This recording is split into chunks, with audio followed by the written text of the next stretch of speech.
visualize the scene. From isles of Greece, the haughty princes, their high blood chafed after the port of Athens, sent their ships, fraught with the ministers and instruments of cruel war. And their vow is made to ransack Troy, within whose strong amours the ravished Helen, Menelaus' queen, with wanton Paris sleeps. And that's the quarrel. Now expectation, tickling skittish spirits on one side or the other, Trojan and Greek, sets all on hazard. And hither am I come to tell you, fair beholders, that our play leaps o'er the vaunt and firstlings of these broils, beginning in the middle, starting thence away to what may be digested in a play. Like or find fault, do as your pleasures are. Now, good or bad, 'tis but the chance of war.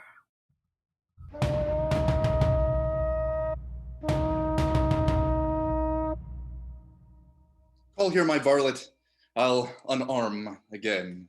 Why should I war without the walls of Troy, that find such cruel battle here within? Each Trojan that is master of his heart, let him to field. TROILUS, alas, hath none. Will this gear ne'er be mended?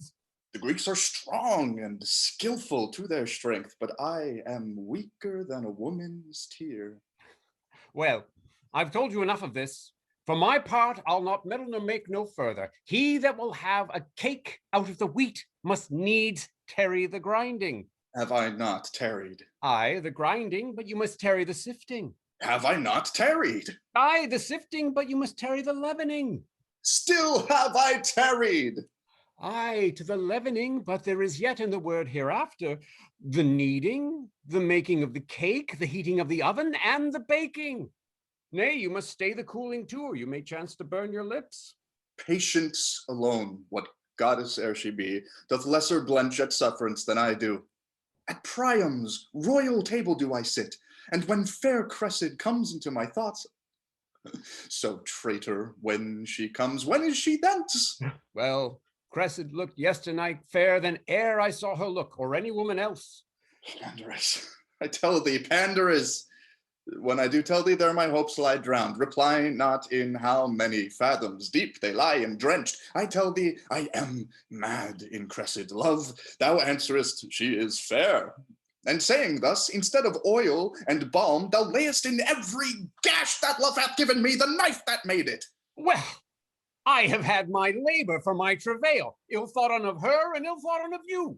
Gone between and between, but small thanks for my labor. What, art thou angry, Pandarus? What with me? But she's a fool to stay behind her father. Let her to the Greeks, and so I'll tell her the next time I see her. For my part, I'll meddle and make no more in the matter. Pandarus. Not I. Sweet Pandarus. Pray you, speak no more to me. I'll leave all as I found it, and there's an end. Peace, you ungracious clamors. Peace, rude sounds, fools on both sides. Helen must needs be fair when with your blood you daily paint her thus. I cannot fight upon this argument. It is too starved a subject for my sword. But Pandarus, oh gods, how do you plague me? I cannot come to Cressid but by Pandar, and he's as tetchy to be wooed to woo as she is stubborn chaste against all suit. How now, Prince Troilus, wherefore not afield? Because I am not there. What news, Aeneas, from the field today? That your brother Paris is returned home and hurt. By whom, Aeneas?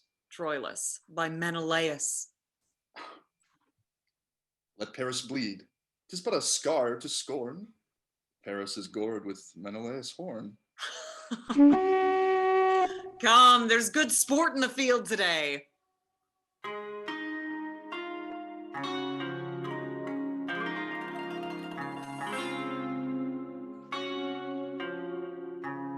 Uncle Pandarus, who was that went by? Helen. And whither goes she? Up to the eastern tower to view the battle. Hector, whose patience is as a virtue fixed, today was moved. What was the cause of his anger? Well, the noise goes this. There is amongst the Greeks a lord of Trojan blood, nephew to Hector. They call him Ajax. Good. And what of him? Oh, they say he's the very man per se and stands alone. So do all men, unless they're drunk, sick, or have no legs. But how should this man that makes me smile make Hector angry? They say he yesterday coped Hector in the field and struck him down. The disdain and shame whereof hath ever since kept Hector fasting and waking. Hector's a gallant man. As may be in the world, lady. And this Troilus will not come far behind him. Let them take heed of Troilus, I can tell them that too. What, is he angry too? Who, Troilus? Troilus is the better man of the two. Oh, Jupiter, there's no comparison. What? Not between Troilus and Hector? Do you know a man if you see him? If I ever saw him before and knew him. Well, I say Troilus is Troilus. Then you say as I say, for I'm sure he is not Hector. No, nor Hector is not Troilus in some degrees. I swear, niece, you have no judgment. I think Helen loves Troilus better than Paris. Then she's a merry Greek indeed. Well, I'll be sworn to you 'tis true. Now, I told you a thing, niece. Think on't. So I do. I'll be sworn 'tis true. He'll weep you into a man born in April. And I'll spring up in his tears and 'twere a nettle against May. Oh, hark! They're coming from the field. Now, shall we stand up here and see them as they pass? Good niece, do. Sweet niece Cressida. At your pleasure. I'll tell you them all by their names as they pass by, but mark Troilus above the rest. Speak not so loud. Ah, that's Aeneas. Is not that a brave man? He's one of the flowers of Troy, I can tell you. But mark Troilus, you shall see anon. Who's that? Ah, that's Antenor. He's one of the soundest judgments in whomsoever, and a proper man of person. But when comes Troilus? I'll show you Troilus anon. Who's that? Ah, that's Hector. That. Oh, that, look you, that. Oh, there's a fellow. Go thy ways, Hector. Oh, there's a brave man, niece. Now, look how he looks. There's a countenance. Is not a brave man? Oh, a brave man. Oh, yonder comes Paris. Yonder comes Paris. Look ye yonder, niece. Huh? Is not that a brave, gallant man, too? Why, this is brave. Who said he came hurt home today? Why, he's not hurt. Oh, this will do Helen's heart good, I can tell you. No, I marvel where Troilus is. What sneaking fellow comes yonder? Ah, 'tis Troilus. Now, there's a man, niece. The brave Troilus, prince of chivalry. Peace, for shame, peace. Mark him, note him. Oh, brave Troilus, look well upon him, niece. Oh, admirable youth. Paris is dirt to him, and I warrant Helen to change would give an eye to boot. Here come more. Ah, asses, fools, dolts, that chaff and bran, porridge after meat. Now, I could live and die in the eyes of Troilus. Ne'er look, the eagles are gone. Crows and daws. I had rather be Troilus than Agamemnon and all Greece. There is among the Greeks Achilles, a better man than Troilus. Achilles? Have you any eyes? Do you know what a man is? Is not birth, beauty, good shape, discourse, manhood, learning, gentleness, virtue, youth, liberality, and such like, the spice and salt that season a man? Aye, a minced man, and then to be baked with no date in the pie, for then the man's date is out. You are such a woman. One knows not at what ward you lie. Upon my back to defend my belly. upon my wit to defend my wiles, my secrecy to defend mine honesty, my mask to defend my beauty, and you to defend all these, and at all these wards I lie at 1,000 watches. Say one of your watches. Nay, I'll watch you for that, and that's one of the chiefest of them too. If I cannot ward what I would not have hit, I can watch you for telling how I took the blow, unless it's well past hiding, and then it's past watching. You are such another. I'll be with you, niece, by and by. To bring, uncle? I, a token from Troilus.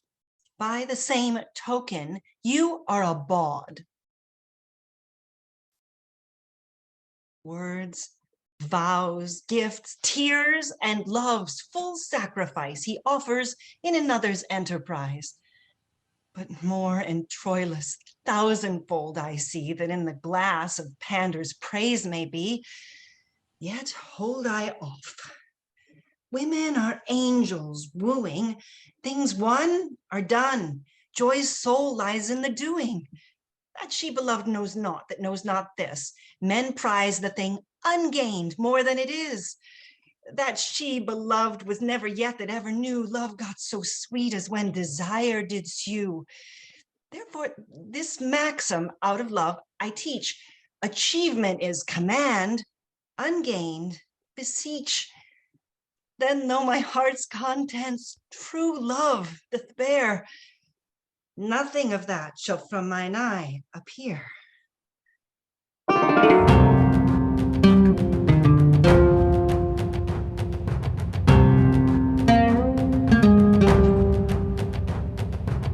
Princes, what grief hath set the jaundice on your cheeks?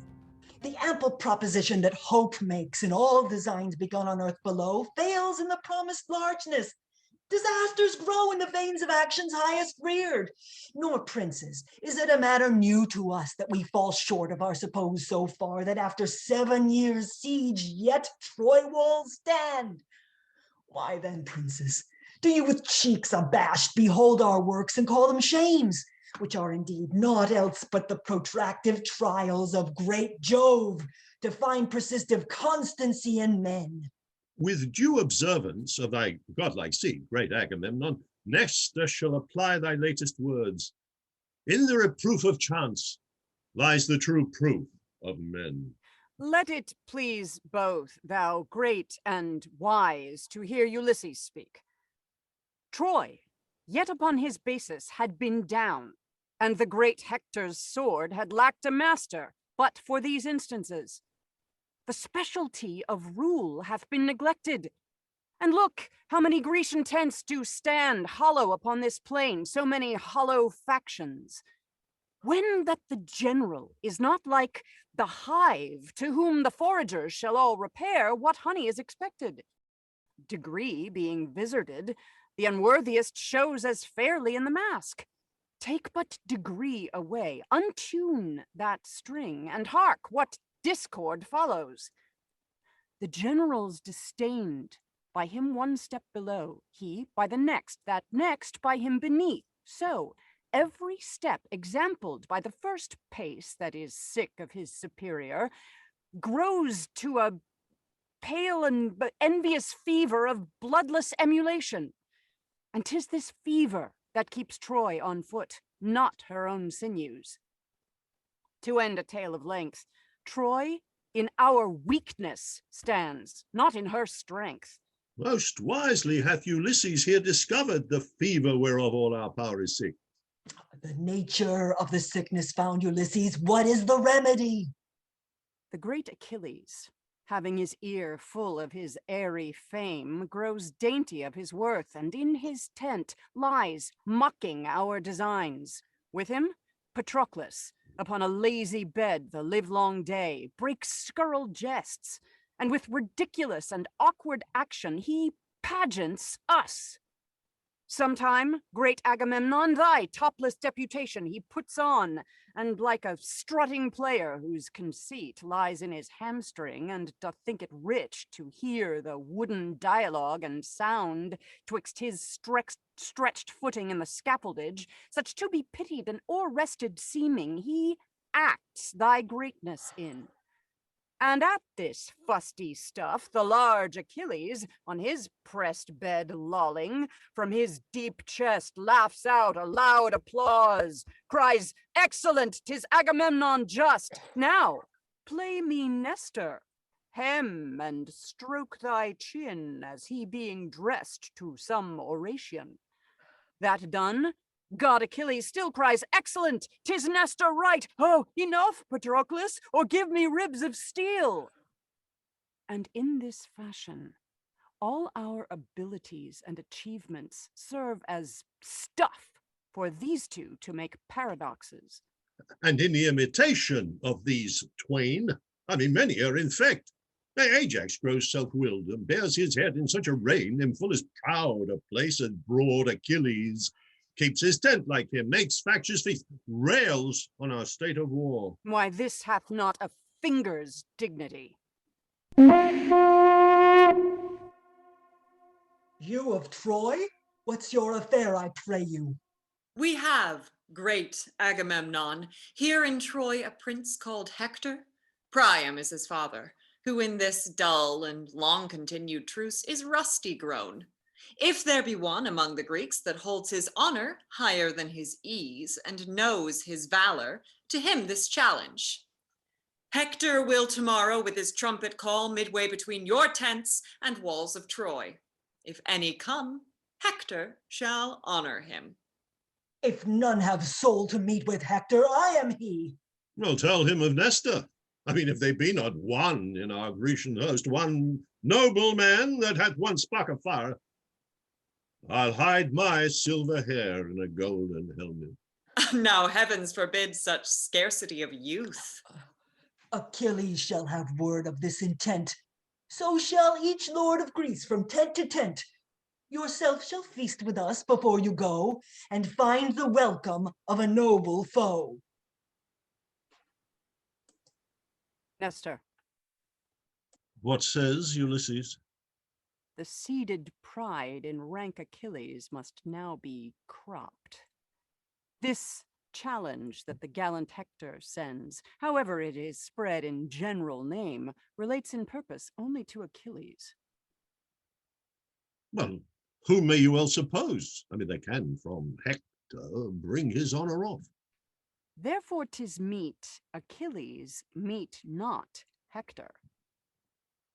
Let us, like merchants, show our foulest wares, and think perchance they'll sell. If not, the luster of the better yet to show shall show the better. Do not consent that ever Hector and Achilles meet. What glory our Achilles shares from Hector, were he not proud, we all should share with him. But he already is too insolent. No. Make a lottery, and by device, let blockish Ajax draw the sort to fight with Hector. Among ourselves, give him allowance for the better man, for that will physic the great Achilles. If the dull, brainless Ajax come safe off, we'll dress him up in voices. If he fail, then we have better men.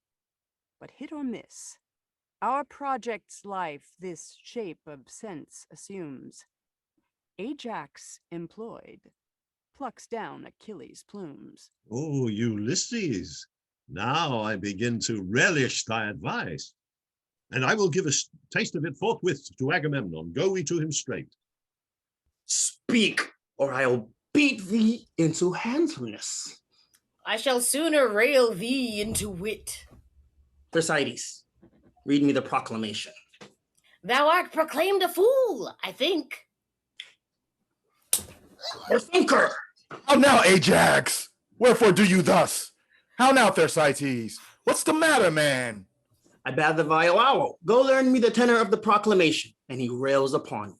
I serve thee not. Well, go to.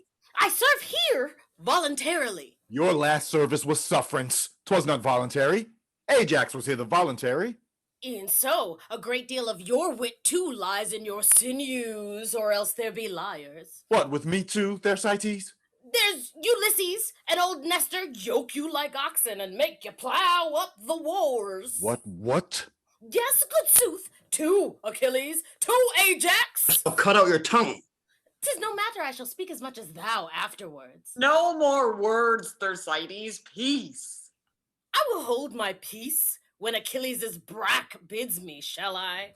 There's for you, Patroclus. I will see you hanged like clot poles ere I come any more to your tents. I will keep where there is wit stirring and leave this faction of fools. Good riddance. Marry, this, sir, is proclaimed through all our host, that Hector, by the 5th hour of the sun, will with a trumpet twixt our tents in Troy tomorrow morning call some knight to arms that hath a stomach, and such a one that dare maintain, I know not what. 'Tis trash. Farewell. Farewell. Who shall answer him? I know not. 'Tis put to Latry. Otherwise he knew his man. Oh, meaning you. I will go learn more of it.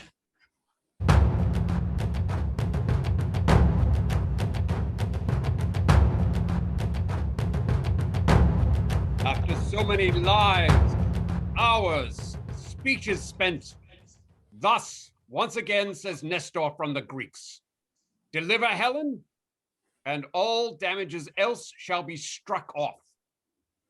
Hector, what say you to it? Though no man lesser fears the Greeks than I, yet dread Priam, I say, let Helen go. Since the first sword was drawn about this question, every tithe soul amongst many thousands have been as dear as Helen.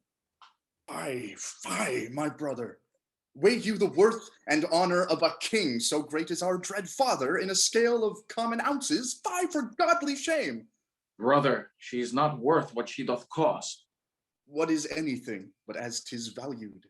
But value dwells not in particular will. It holds its estimate and dignity of itself. I take today a wife, and my election is led on in the conduct of my will enkindled by mine eyes and ears, two traded pilots twixt the dangerous shores of will and judgment. How may I avoid, although my will distaste what it elected, the wife I chose? There can be no evasion. To blench from this and to stand firm by honor. We turn not back the silks upon the merchant when we have soiled them. It was thought meet Paris should do some vengeance on the Greeks. Your breaths of full consent bellied his sails. The seas and winds, old wranglers, took a truce and did him service. He touched the ports desired, and for an old aunt whom the Greeks held captive, he brought a Grecian queen, whose youth and freshness wrinkles Apollo's and makes stale the morning. Why keep we her? The Grecians keep our aunt. Is she worth keeping? Why, she is a pearl whose price hath launched above 1,000 ships and turned crowned kings to merchants. If you'll avouch 'twas wisdom Paris went, as you must needs, for you all cried, go, go. If you'll confess he brought home noble prize, as you must needs, for you all clapped your hands and cried, inestimable. Why do you now the issue of your proper wisdom's rate, and do a deed that fortune never did, beggar the estimation which you prized richer than sea and land? Oh, theft most base, that we've stolen what we do fear to keep. Cry, Trojans, cry! What noise is that? 'Tis our mad sister. 'Tis Cassandra. Cry, Trojans, cry! Lend me 10,000 eyes, and I will fill them with prophetic tears. Peace, sister, peace. Our firebrand brother Paris burns us all. Cry, Trojans, cry! A Helen and a woe, cry! Cry! Troy burns, or else let Helen go. Now, youthful Troilus, do not these high strains of divination in our sister work some touches of remorse? Or is your blood so madly hot that no discourse of reason nor fear of bad success in a bad cause can qualify the same? I attest the gods. Your full consent gave wings to my propension and cut off all fears attending on so dire a project. For what, alas, can these my single arms? Yet I protest, or I alone to pass away the difficulties, and had as ample power as I had will. Paris should ne'er retract what he hath done, nor faint in the pursuit. Paris, you speak like one besotted on your sweet delights. You have the honey still, but these the gall. So to be valiant is no praise at all. Sir, I propose not merely to myself the pleasure such a beauty brings with it, but I would have the soil of her fair rape wiped off in honorable keeping her. What treason were it to the ransacked queen, disgrace to your great worths, and shame to me not to deliver her possession up on terms of base compulsion? Can it be that so degenerate a strain as this should once set footing in your generous bosoms? Paris and Troilus, you have both said well, but the reasons you allege do more conduce to the hot passion of distempered blood than to make up a free determination twixt right and wrong. For pleasure and revenge have ears more deaf than snakes to the voice of any true decision. Yet nevertheless, my sprightly brethren, I propend to you in resolution to keep Helen still, for 'tis a cause that hath no small dependence upon our joint and several dignities. Why, there you touch the life of our design. Were it not glory that we more affected, I would not wish a drop of Trojan blood spent more in her defense, but worthy Hector, she is a theme of honor and renown, a spur to valiant deeds. I am yours. I have a roisting challenge sent amongst the dun and factious nobles of the Greeks, who'll strike amazement to their drowsy spirits. I was advertised their great general slept, whilst emulation in the army crept. This, I presume, will wake him.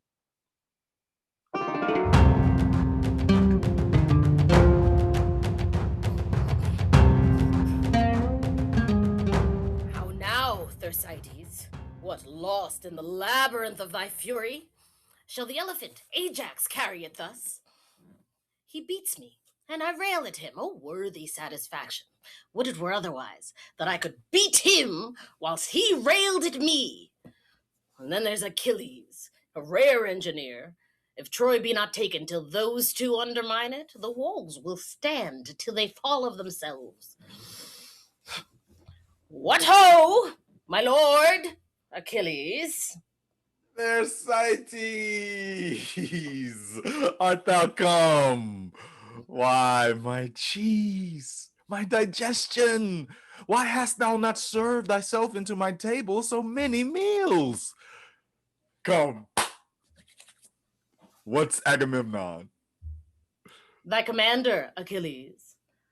Then tell me, Patroclus, what's Achilles? Thy lord, Thersites. Then tell me, I pray thee, what's thyself? Thy knower, Patroclus. Then tell me, Patroclus, what art thou? Thou mayst tell that knowst. Oh, tell. I'll decline the whole question. Agamemnon commands Achilles. Achilles is my lord. I am Patroclus's knower, and Patroclus is a fool. Oh, you rascal! He's fool, I have not done. He is a privileged man. Proceed, Thersites. Agamemnon is a fool. Achilles is a fool. Thersites is a fool. And as aforesaid, Patroclus is a fool. Derive this. Come. Agamemnon is a fool to be commanded, to offer to command Achilles. Achilles is a fool to be commanded of Agamemnon. Thersites is a fool to serve such a fool, and Patroclus is a fool positive. Why am I a fool? Make that demand of the prover, it suffices me thou art. Look you, who comes here? Patroclus, I will speak with nobody. Nobody. Come in with me, Thersites. Here is such a knavery. A good quarrel to draw emulous factions and bleed to death upon. Where is Achilles? Within his tent, but ill-disposed, my lord. Let it be known to him that we are here. We saw him at the opening of his tent. He is not sick. Yes, sick of proud heart. But why? Why? Let him show us the cause. A word, my lord. What moves Ajax thus to bay at him? Achilles hath inveigled his fool from him. What, Thersites? He. Achilles bids me say he is much sorry if anything more than your sport and pleasure did move your greatness to call upon him. Hear you, Patroclus. We are too well acquainted with these answers. Go and tell him we come to speak with him. Say we think him overproud and under-honest, and if he overhold his price so much, we'll none of him. Tell him so. I shall, and bring his answer presently. The second voice will not be answered. Ulysses, enter you. Is he more than another? No more than what he thinks he is. Is he so much? Do you not think he thinks himself a better man than I am? No question. Will you subscribe his thought and say he is? No, noble Ajax. You are as strong, as valiant, as wise, no less noble, much more gentle, and altogether more tractable. Why should a man be proud? How doth pride grow? I know not what pride is. Your mind is the clearer, Ajax, and your virtues the fairer. He that is proud eats up himself. I do hate a proud man as I hate the engendering of toads. And yet he loves himself. I mean, is it not strange? Achilles will not to the field tomorrow. What's his excuse? He doth rely on none, but carries on the stream of his dispose without observance or respect of any. Let Ajax go to him. 'Tis said he holds him well. Oh, Agamemnon, let it not be so. No, this thrice worthy and right valiant lord must not so stale his palm nobly acquired by going to Achilles. That were to enlard his fat already pride. Oh, this is well. He robs the vain of him. How his silence drinks up their applause. If I go to him with my armored fist, I'll pash him over the face. Oh, no, you shall not go. And if it be proud with me, I'll ease his pride. Let me go to him. No, not for the worth that hangs upon our quarrel. Paltry, insolent fellow. How he describes himself. My lord, you feed too much on this dislike. My noble lord, do not do so. You must prepare to fight without Achilles. Here is a man. I mean, he is not emulous. I mean, as Achilles is. No, the whole world, he is as valiant. A horse and dog that shall pilter thus with us, would he a Trojan? Thank the heavens, Lord, thou art of sweet composure. Praise him that got thee, she that gave thee suck. Famed be thy tutor and thy parts of nature, but he that disciplined thy arms to fight, let Mars divide eternity in twain and give him half. I will not praise thy wisdom, which, like a born, pale, sure, confines thy spacious and dilated parts. Here's Nestor, instructed by the antiquary times.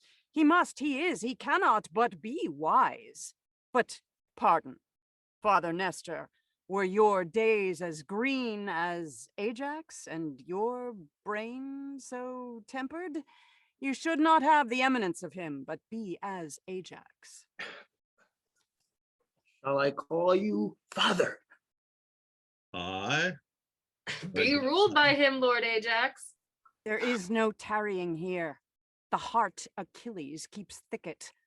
Tomorrow, great general, we must, with all our main of power, stand fast. And here's a lord. Come knights from east to west and cull their flower, Ajax shall cope the best. Go eat a counsel. Let Achilles sleep. Light boats sail swift, while greater hulks draw deep.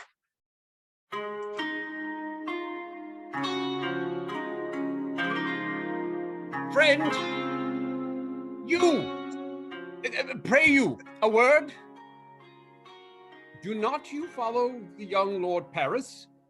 Aye, sir, when he goes before me. You depend upon him, I mean. Sir, I do depend upon the Lord. Ah, you depend upon a noble gentleman. You know me, do you not? Faith, sir, superficially. Ah, friend, know me better. I am the Lord Pandarus. I hope I shall know your honor better. I do desire it. What music is this?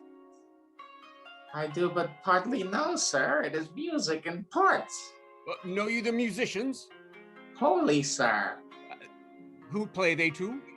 To the hearer, sir. At whose pleasure, friend? At mine and theirs that love music. Command, I mean, friend. Who shall I command, sir? Friend, we understand not one another. I am too courtly, and thou art too cunning. At whose request do they play?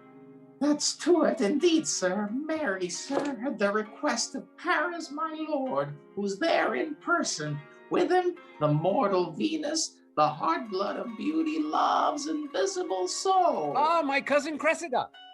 No, sir, Helen. Could you not find out that by her attributes? It should seem, fellow, that thou hast not seen the Lady Cressida. I come to speak with Paris from Prince Troilus. I will make a complimental assault upon them, for my business seethes. Son, business? There's a stewed phrase indeed. Fair be to you, my lord, and to all this fair company, and especially to you, fair queen. Fair thoughts be your fair pillow. Dear lord, you are full of fair words. You speak your fair pleasure, sweet queen. Fair prince, here's good broken music. You have broke it, Pandarus, and by my life you shall make it whole again. You shall piece it out with a piece of your performance. Nell, he is full of harmony. Truly, lady, no. Oh, sir. No, rude in sooth, in good sooth, very rude. No, I have business to my lord, dear queen. My lord, will you vouchsafe me a word? Nay, this shall not hedge us out. We'll hear you sing, certainly. Well, you are pleasant with me, sweet queen, but marry, thus, my lord, my dear lord, and most esteemed friend, your brother, Troilus. My lord Pandarus, honey, sweet lord. Go to, sweet queen, go to. Commends him most affectionately to you. You shall not bob us out of our melody. Sweet queen, there's a sweet queen in faith. And to make a sweet lady sad is a sour offense. Nay, that shall not serve your turn. Nay, I care not for such words. No. And, my lord, he desires you, if the king call for him at supper, you will make his excuse. My lord Pandarus. What says my sweet queen? My very, very sweet queen. What exploits in hand? Where sups he tonight? Nay, but my lord. What says my sweet queen? My lord Paris will fall out with you. You must not know where he sups. I lay my life with Cressida. No, no such matter. No, Cressida's sick. Well, I'll make excuse. Aye, good my lord. Well, why should you say Cressida? No, Cressida's sick. I spy. Oh, you spy. What do you spy? Come, now, sweet queen. Why, this is kindly done. Oh, my niece is horribly in love with the thing you have, sweet queen. Why, she shall have it, my lord, if it be not my lord Paris. He? No, she'll none of him. Come, I'll hear no more of this. I'll sing you a song now. I prithee now, and let thy song be love. This love shall undo us all. Love, aye, that it shall in faith. Aye, good now. Love, nothing but love. In good troth, it begins so. Love, nothing but love still more, for oh, love's bow shoots buck and doe. The shaft confounds, not that it wounds, but tickles still the sore.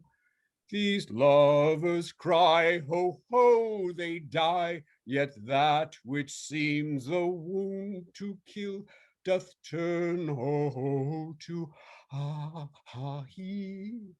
So dying love lives still. Hey ho. Oh, in love, in faith, to the very tip of the nose. They have come from field. Let us to Priam's hall to greet the warriors. I would fain have armed today, but my Nell would not have it so. How chance my brother Troilus went not? He holds the lip at something. You know all, Lord Pandarus. Not I, sweet queen. No, I long to hear how they sped today. You'll remember your brother's excuse. Through a hair. Farewell, sweet queen. Commend me to your niece. I will, sweet queen.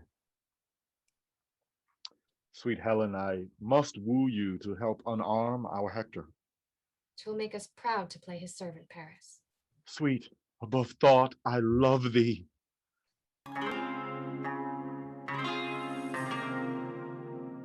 How now? TROILUS, have you seen my cousin? No, Pandarus, I stalk about her door like a strange soul upon the river Styx. Oh, give me swift transportance to those fields where I may wallow in the lily beds. Walk here in the orchard. I'll bring her straight.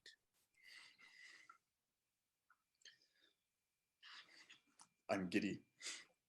Expectation whirls me round. The imaginary relish is so sweet that it enchants my sense. What will it be when that the watery palate tastes indeed love's thrice repured nectar? Death, I fear me. Here she is now. Swear the oath now to her that you've sworn to me. So rub on and kiss the mistress. How now? A kiss in fee form? Ah, build there, carpenter. The air is sweet. You've bereft me of all words, lady. What, billing again? Well, come in, come in. I'll get a fire. Will you walk in, my lord?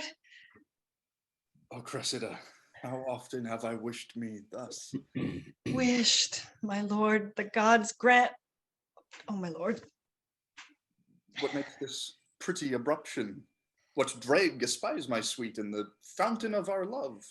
More dregs than water, if my fears have eyes. Let my lady apprehend no fear. In all Cupid's pageant there is presented no monster. Nor nothing monstrous neither? Nothing but the monstrosity in love, that the desire is boundless and the act a slave to limit. They say all lovers swear more performance than they are able, and yet reserve an ability that they never perform, vowing more than the perfection of 10 and discharging less than the 10th part of 1. They that have the voice of lions and the act of hares, are they not monsters? Are there such? Such are not we. Praise us as we are tasted. Allow us as we prove. Our head shall go bare till merit crown it. Few words to fair faith. Troilus shall be true to Cressida. Will you walk in, my lord? What, have you not done talking yet? Well, uncle, what folly I commit, I dedicate to you. Oh, I thank you for that. If your lord get a boy of you, you'll give him me. But be true to my lord. If he flinch, chide me for it. Boldness comes to me now and brings me heart. Prince Troilus, I have loved you night and day for many weary months. Why was my Cressida then so hard to win? Hard to seem one, but I was one, my lord, with the first glance that ever... Pardon me. If I confess much, you will play the tyrant. I love you now, but till now, not so much, but I might master it. In faith, I lie.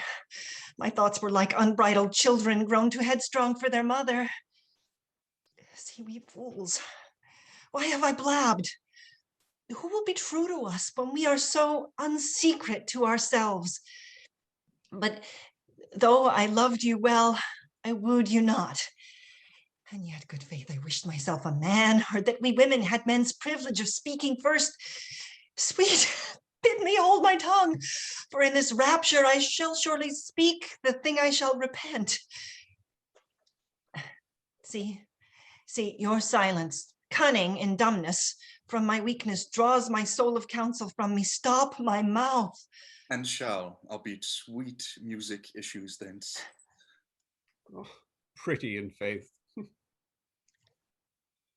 My lord, I do beseech you pardon me. 'Twas not my purpose thus to beg a kiss. Perchance, my lord, I show more craft than love, and fell so roundly to a large confession to angle for your thoughts. If my integrity and truth to you might be affronted with the match and weight of such a winnowed purity in love, how were I then uplifted? True swains in love shall in the world to come approve their truths by TROILUS. When their rhymes want similes, truth tired with iteration, as true as steel, as turtle to her mate, yet after all comparisons of truth, as truth's authentic author to be cited, as true as TROILUS, to crown up the verse and sanctify the numbers. Prophet may you be. If I be false, or swerve a hair from truth, when time is old and hath forgot itself, when water drops have worn the stones of Troy to dusty nothing, yet let memory, from false to false among false maids in love, upbraid my falsehood, when they've said as false as air, as water, wind, or sandy earth, fox to the lamb, or stepdame to her son. Yea, let them say, to stick the heart of falsehood, as false as Cressida. Go to, a bargain made. Seal it. Seal it. I'll be the witness. If ever you prove false, one to the other, since I have taken such pains to bring you together, let all pitiful goers between be called to the world's end after my name. Call them all panders. Let all true men be Troiluses, all false women Cressids, and all brokers between panders. Say amen. Amen. Amen. Amen. Whereupon I will show you a chamber with a bed. Which bed, because it shall not speak of your pretty encounters, press it to death. Away.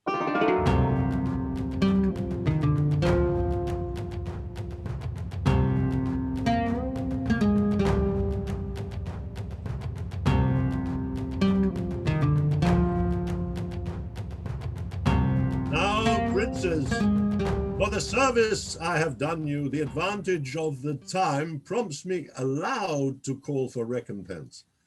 I have abandoned Troy, incurred a traitor's name, and exposed myself to doubtful fortunes to do you service. I do beseech you, give me now a little benefit out of those many registered in promise. What wouldst thou of us, Trojan? Make demand. Thou hast a Trojan prisoner called Antenor yesterday took. Troy holds him very dear. Let Antenor be returned, great princes, and he shall buy my daughter Cressida in exchange. Let Diomedes bear him, and bring us Cressida hither. Calchas shall have what he requests of us. Good Diomed, furnish you fairly for this interchange. Withal bring word, if Hector were tomorrow, be answered in his challenge. Ajax is ready. This shall I undertake, and 'tis a burden which I am proud to bear. Achilles stands in the entrance of his tent. Please it our general to pass strangely by him, as if he were forgot, and princes all lay negligent and loose regard upon him. We'll execute your purpose, and I will lead the way. What, comes the general to speak with me? You know my mind. I'll fight no more against Troy. What says Achilles? Would he aught with us? Would you, my lord, aught with the general? No. Nothing, my lord. The better. Oh no, Patroclus! Good morrow, Ajax. Huh? Good morrow. Aye, and good next day too. What mean these fellows? Know they not Achilles? They pass by strangely. They were used to bend to send their smiles before them to Achilles. What, am I poor of late? 'Tis certain greatness once fallen out with fortune must fall out with men too. What the declined is, he shall as soon read in the eyes of others as feel as in his own fall. But 'tis not so with me. Fortune and I are friends. I do enjoy at ample point all that I did possess, save these men's looks, who do methinks find out something not worth in me such rich beholding as they have often given. Here is Ulysses. I'll interrupt his reading. How now, Ulysses? What are you reading? A strange fellow here writes, that man cannot make boast to have that which he hath, but by reflection, as when his virtues shining upon others heat them, and they retort that heat again to the first giver. I was much wrapped in this, and apprehended here immediately the unknown Ajax. Heavens, what a man is there, a very horse that has he knows not what. Now shall we see tomorrow an act that very chanced to throw upon him, Ajax renowned. Oh heavens, what some men do, while some men leave to do. To see these Grecian lords, why even already they clap the blubber Ajax on the shoulder, as if his foot were on brave Hector's breast, and great Troy shrieking. I do believe it, for they passed by me as misers do by beggars, neither gave to me good word nor look. What, are my deeds forgot? Time hath, my lord, a wallet at his back, wherein he puts alms for oblivion, a great-sized monster of ingratitudes. Those scraps are good deeds past, which are devoured as fast as they are made, forgot as soon as done. Perseverance, dear my lord, keeps honor bright, for emulation hath 1,000 sons that one by one pursue, if you give way.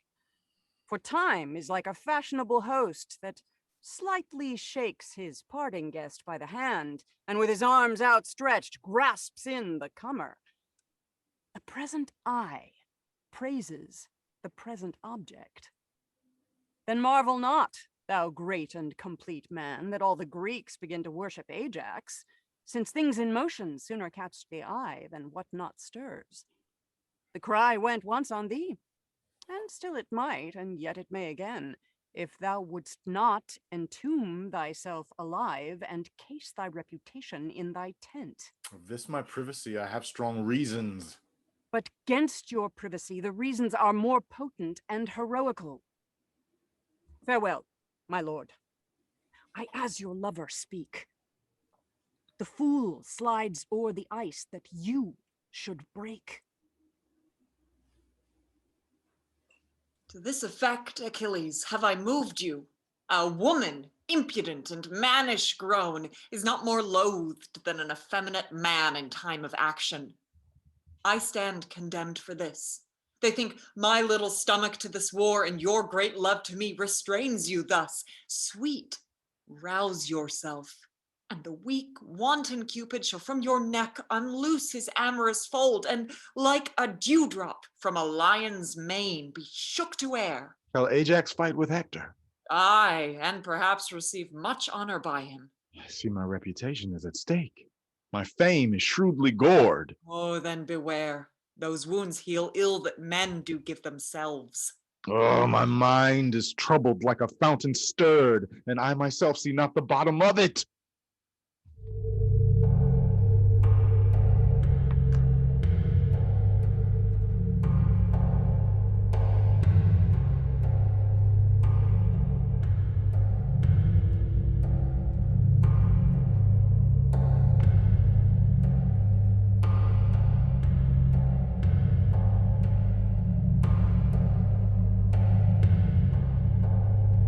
Valiant Greek, Diomedes, welcome to Troy. Our bloods are now in calm, and so long health. But when contention and occasion meet, By Jove, I'll play the hunter for thy life with all my force, pursuit, and policy. This is the most despiteful gentle greeting, the noblest hateful love that e'er I heard of. We shall bring you to Calchas' house, and there render for thee in freed Antenor the fair Cressida. Haste you there before us. I constantly do think my brother Troilus lodges there tonight. Rouse him and give him note of our approach. I fear we shall be much unwelcome. That I assure you. But there is no help. The bitter disposition of the time will have it so. Good morrow, all. And tell me, noble Diomed, faith, tell me true, who in your thoughts merits fair Helen best, myself or Menelaus? Both alike. He merits well to have her that doth seek her with such a hell of pain and world of charge, and you as well to keep her that defend her, not palating the taste of her dishonor. Both merits poised, each weighs nor less nor more, but he is he, the heavier for a whore. You are too bitter to your countrywoman. She's bitter to her country. Hear me, Paris, for every false drop in her bawdy veins, a Grecian's life hath sunk. Fair Diomed, you dispraise the thing that you desire to buy. But we in silence hold this virtue well, will but commend what we intend to sell. Here lies our way.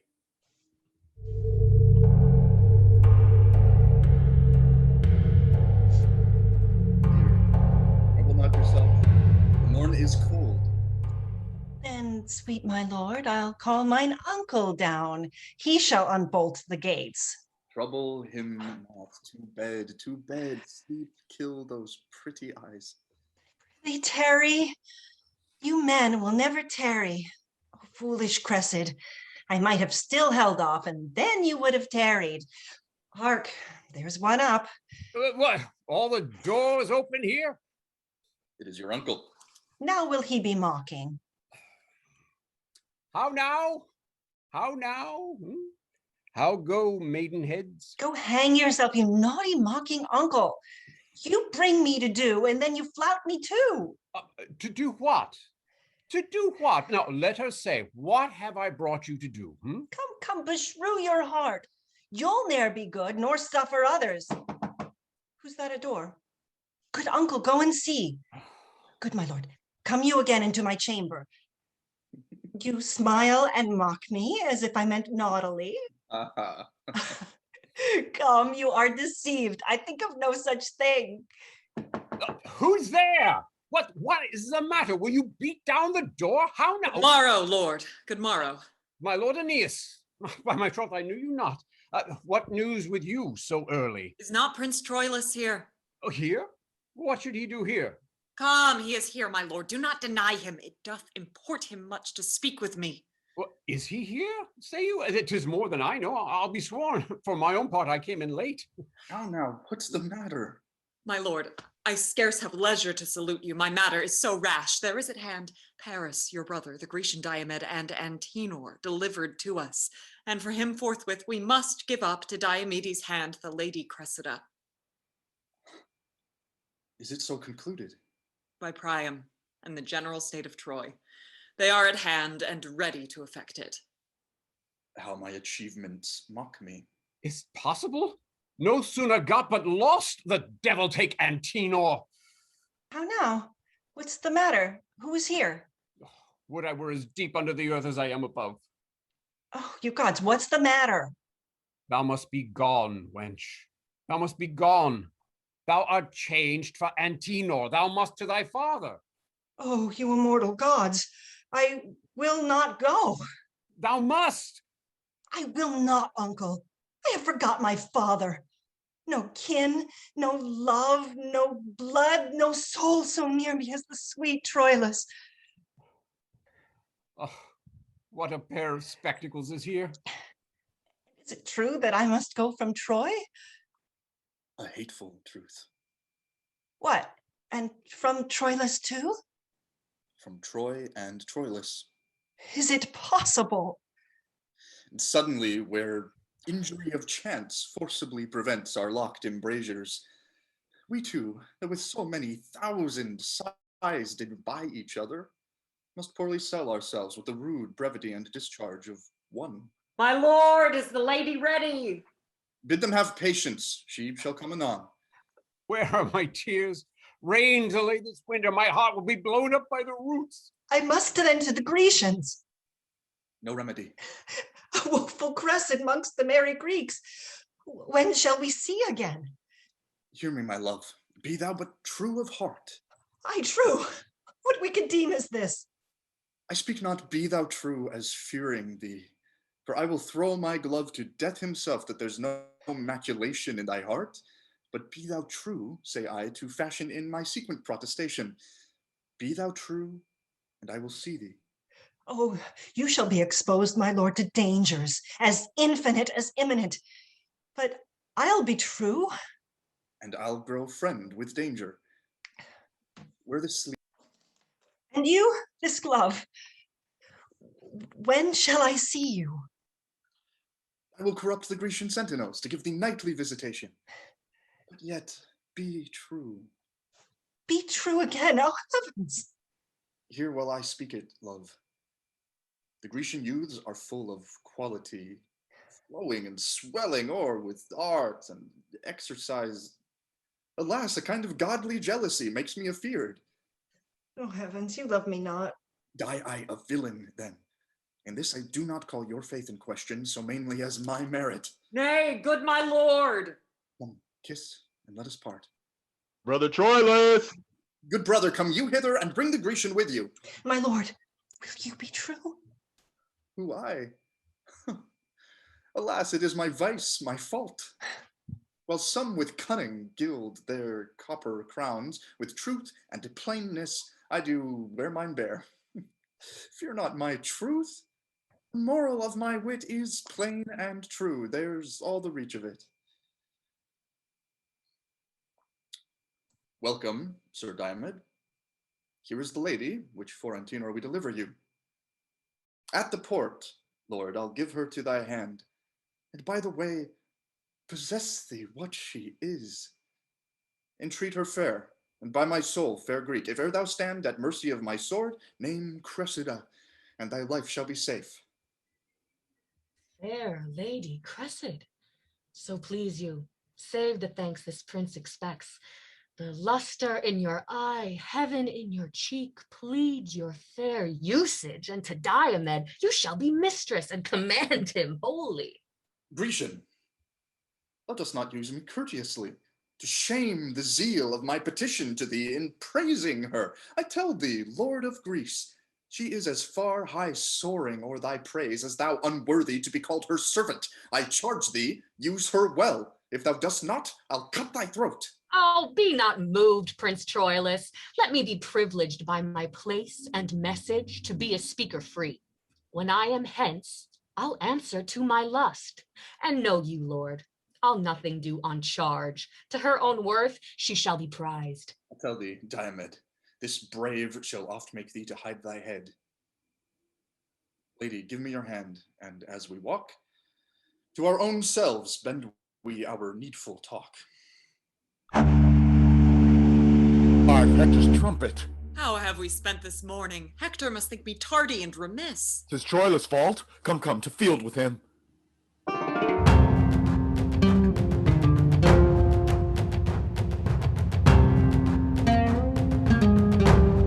Here art thou in appointment fresh and fair. Give with thy trumpet a loud note to Troy. Now crack thy lungs and split thy brazen pipe. Thou blowest for Hector.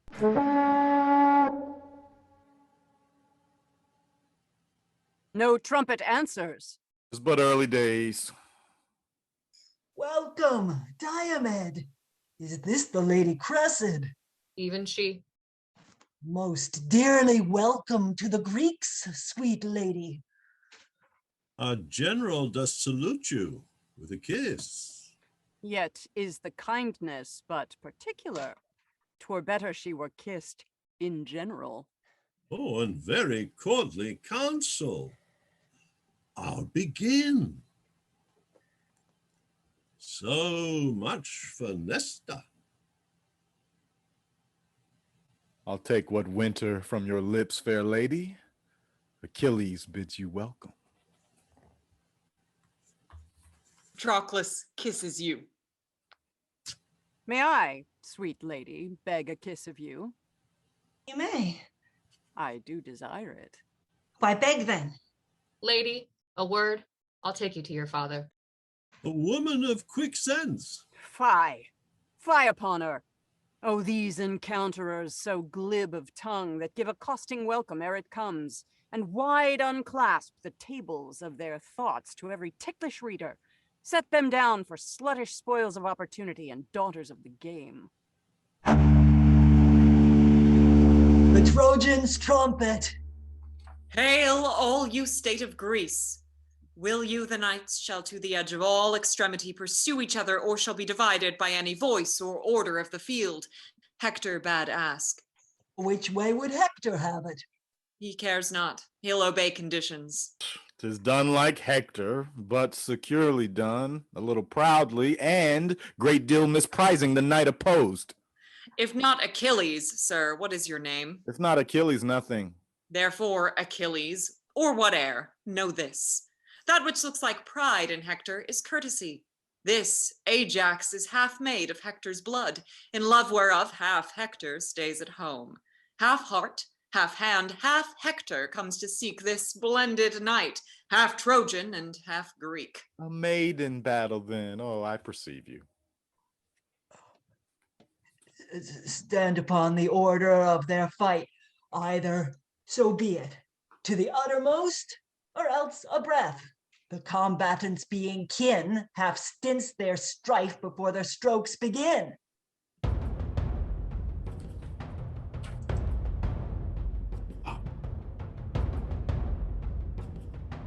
They are in action. Now, Ajax, hold thy own. Hector, thou sleepst. Awake thee. Oh, his blows are well disposed. There, Ajax! Princes, enough, so please you. I am not warm yet. Let us fight again.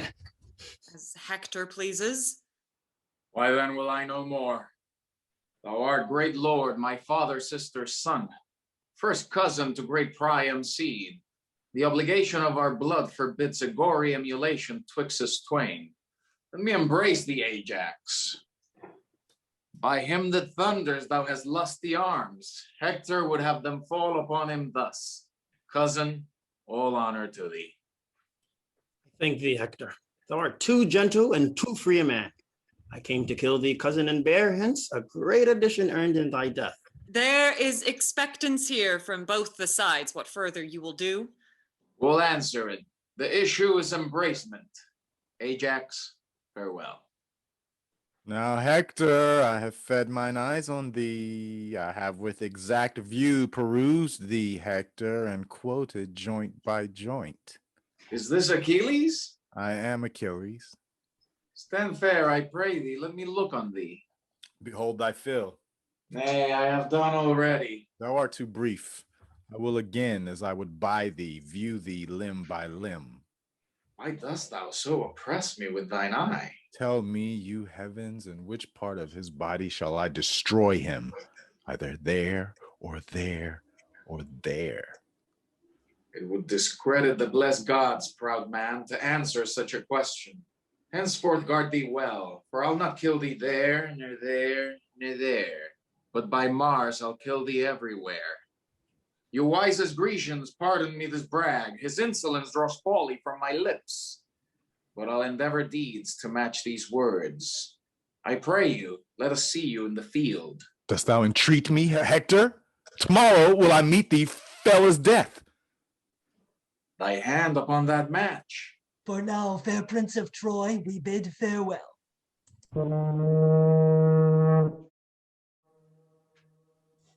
My lord Ulysses, tell me, I beseech you, in what place of the field doth Calchas keep? At Menelaus' tent, most princely Troilus. I shall, sweet lord, be much bound to you for this.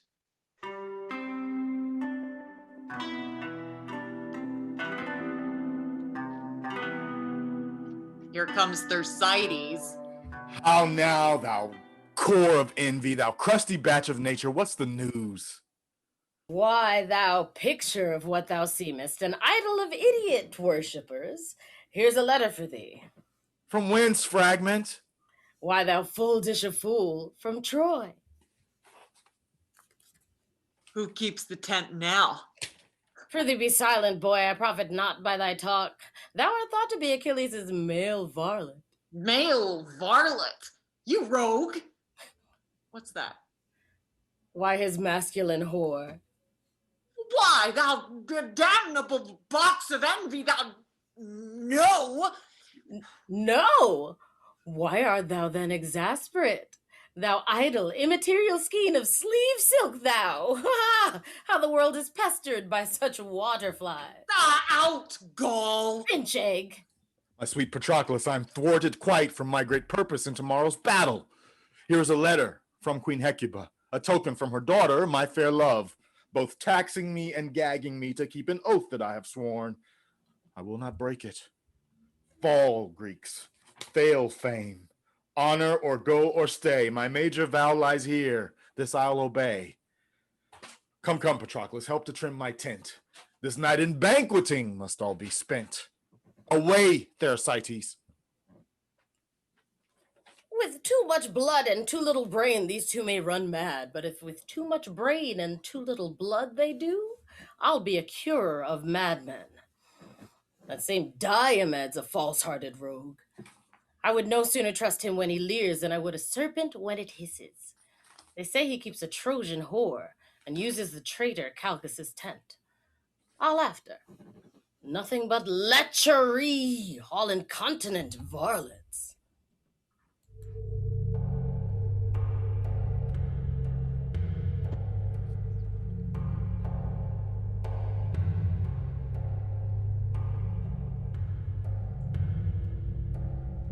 What?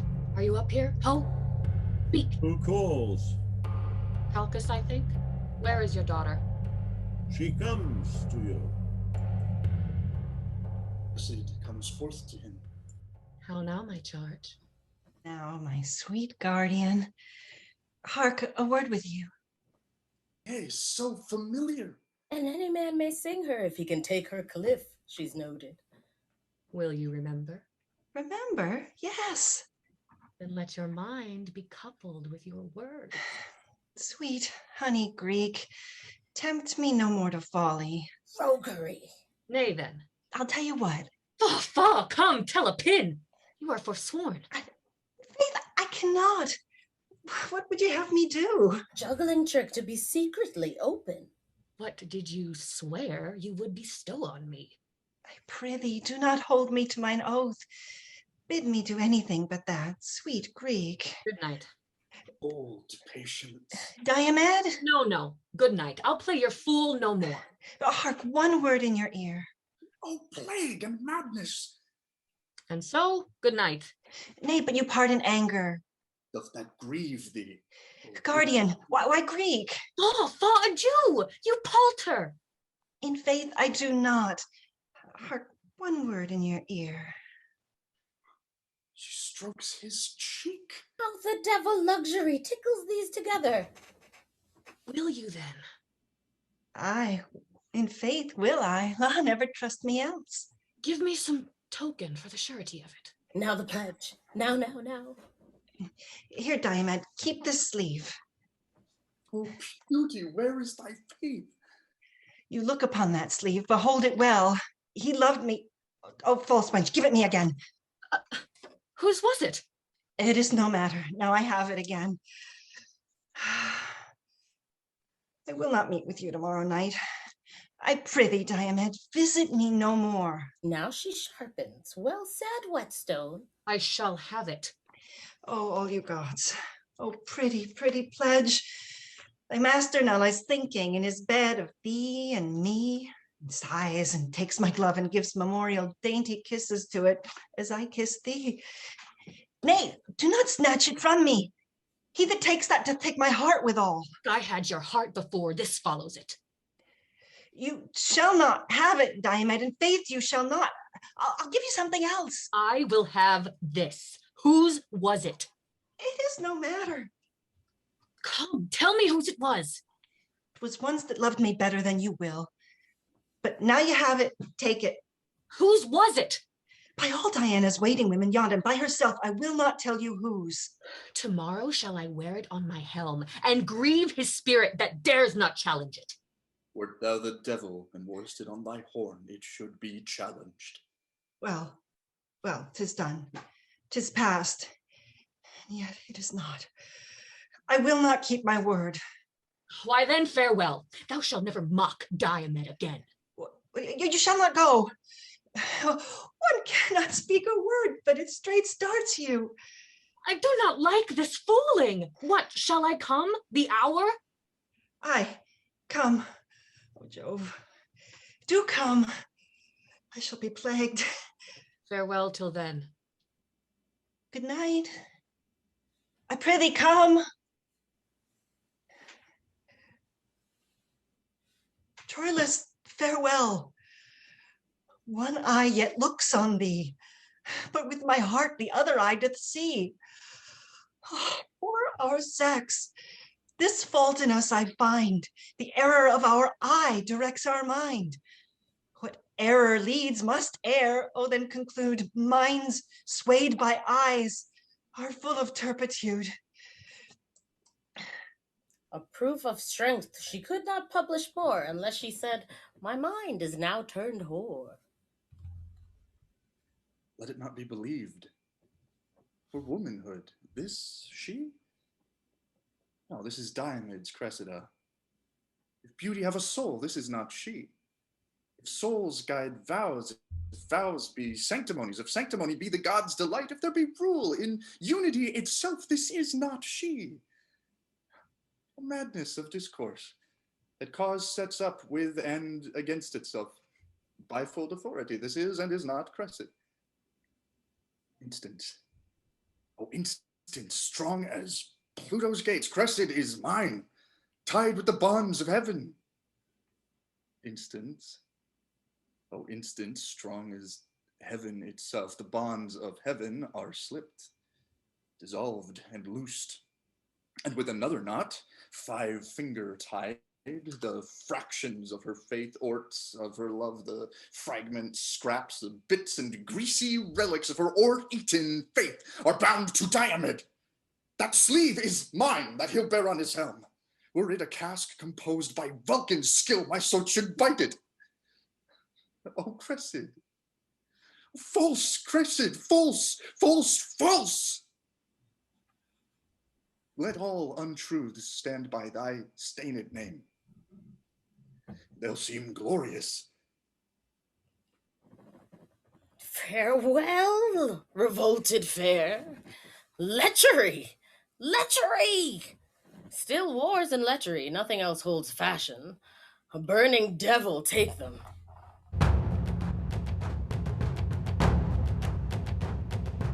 When was my lord so much ungently tempered to stop his ears against admonishment? Unarm, unarm, and do not fight today. You train me to offend, you get you in. By all the everlasting gods, I'll go. My dreams will sure prove ominous to the day. No more, I say. Where is my brother, Hector? Here, sister, armed and bloody in intent, consort with me in loud and dear petition, for I have dreamed of bloody turbulence. Oh, 'tis true. Be gone, I say, the gods have heard me swear. The gods are deaf to hot and peevish vows. Oh, be persuaded. 'Tis the purpose that makes strong the vow, but vows to every purpose must not hold. Unarm, sweet Hector. Hold you still, I say, mine honor keeps the weather of my fate. Now, Troilus, means thou to fight today? Cassandra, call my father to persuade. No, faith, young Troilus, doff thy harness, youth. Let grow thy sinews till their knots be strong, and tempt not yet the brushes of the war. Unarm thee, go, and doubt thou not, brave boy, I'll stand today for thee and me and Troy. Brother, you have a vice of mercy in you, which better fits a lion than a man. What vice is that, good Troilus? Chide me for it. When many times the Grecian captive falls, even in the fan and wind of your fair sword, you bid them rise and live. Oh, 'tis fair play. Fool's play, by heaven, Hector. How now, how now? For the love of all the gods, let's leave the hermit pity with our mothers. And when we have our armors buckled on, the venomed vengeance ride upon our swords. Fie, savage, fie! Hector, then 'tis wars. Troilus, I would not have you fight today. Who should withhold me? Not fate, obedience, nor the hand of Mars. Not you, my brother, with your true sword drawn, opposed to hinder me, should stop my way. Lay hold upon him, Priam, hold him fast. If thou lose thy stay, thou on him leaning, and all Troy on thee, fall all together. Come, Hector, come, go back. Thy wife hath dreamt, thy mother hath had visions, Cassandra doth foresee, and I myself am like a prophet suddenly enwrapped to tell thee, this day is ominous. Therefore come back. Aeneas is afield, and I do stand engaged to many Greeks, even in the faith of valor, to appear this morning to them. Aye, but thou shalt not go. I must not break my faith. You know me dutiful. Therefore, dear sir, let me not shame respect, but give me leave to take that course with your consent and voice, which you do here forbid me, royal Priam. Oh, Priam, yield not to him. Do not, dear father. Andromache, I am offended with you. On the love you bear me, get you in. This foolish, dreaming, superstitious girl makes all these bodements. Oh, Hector, look how thou diest. Look how thy eye turns pale. Look how thy wounds do bleed from many vents. Hark how Troy roars. Hector's dead. Oh, Hector. Away, away. Oh, farewell, yet soft. Take my leave. Thou dost thyself and all our Troy deceive.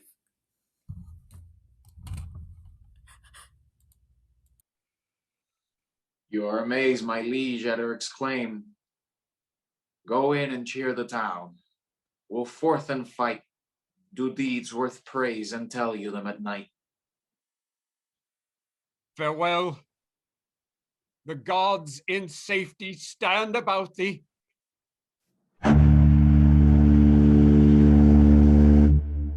They are at it. Hark, proud Diomede, believe. I come to lose my arm or win my sleeve. Do you hear, my lord? Do you hear? What now? Here's a letter from yon poor girl. Let me read. Oh, a rascally cough. A hoarse and rascally cough doth trouble me, and the foolish fortunes of this poor girl, and what was one thing and one another. And shall I leave you one day? What says she there? Words, mere words, no matter from the heart. The effect doth operate another way. Go wind, to wind, there turn and change together. My love with words and errors still she feeds, but edifies another with her deeds.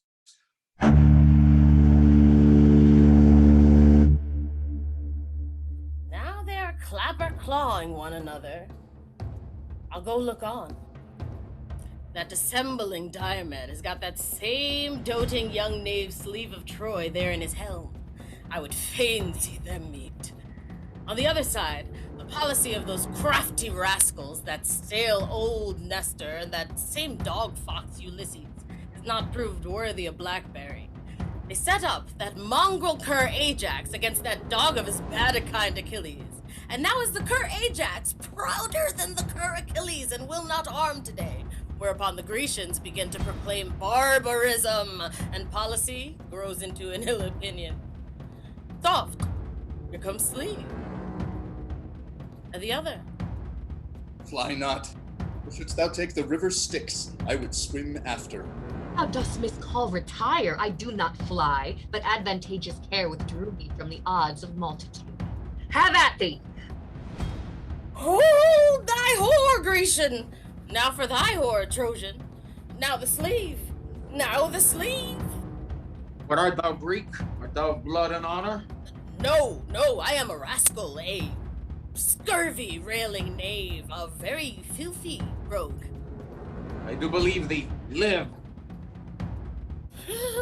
God a mercy that thou will believe me, but a plague break thy neck for frightening me. What's become of the wenching rogues? I think they have swallowed one another. I would laugh at that miracle, yet in a sense, lechery eats itself. I'll seek them.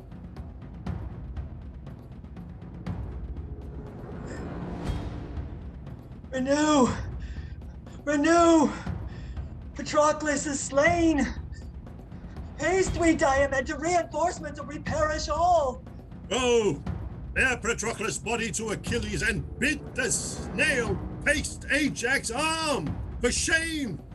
There is 1,000 Hectors in the field, here, there, and everywhere he leaves and takes dexterity, so obeying appetite, that what he will, he does, and does so much the proof is called impossibility. Oh, courage! Courage, princes! Great Achilles is arming, weeping, cursing, vowing vengeance. Patroclus' wounds have roused his drowsy blood, together with his mangled myrmidons, that noseless, handless, hacked, and chipped come to him, crying on Hector. Ajax hath lost a friend, and foams at mouth, and he is armed and at it, roaring for Troilus, who hath done today mad and fantastic execution, engaging and redeeming of himself with such a careless force and forceless care, as if that luck, in very spite of cunning, bade him win all. Troilus, thou coward, Troilus! Aye, there! So, we draw together! Where is this Hector? Come, thou boy queller, show thy face! Thou coward, Troilus, show thy head! Troilus! Where's Troilus? O traitor Diomed, in thy false face, thou traitor. Ha, art thou there? I'll fight with him alone. Stand, Diomed. He is my prize, I will not look upon. Come both you cogging Greek, have at you both. Come here about me, you my myrmidons. Mark what I say. Attend me where I wheel. Strike not a stroke, but keep yourselves in breath. And when we have the bloody Hector found, impale him with your weapons round about. In fellest manner, execute your aims. Follow me, sirs, and my proceedings I. It is decreed Hector the Great must die. Turn slave? What art thou? Bastard, and a plant. I am a bastard too. I am bastard begot, bastard instructed, bastard in mind, bastard in valor, and everything illegitimate. One bear will not bite another, wherefore shall one bastard. Farewell, bastard. Now is my day's work done. I'll take good breath. Rest, sword. Thou hast thy fill of blood and death. Look, Hector, how the sun begins to set. How ugly night comes breathing at its heels. Even with the veil and darkening of the sun to close the day up, Hector's life is done. I am unarmed. Forgo this vantage, Greek. Strike, fellow, strike! This is the man I seek.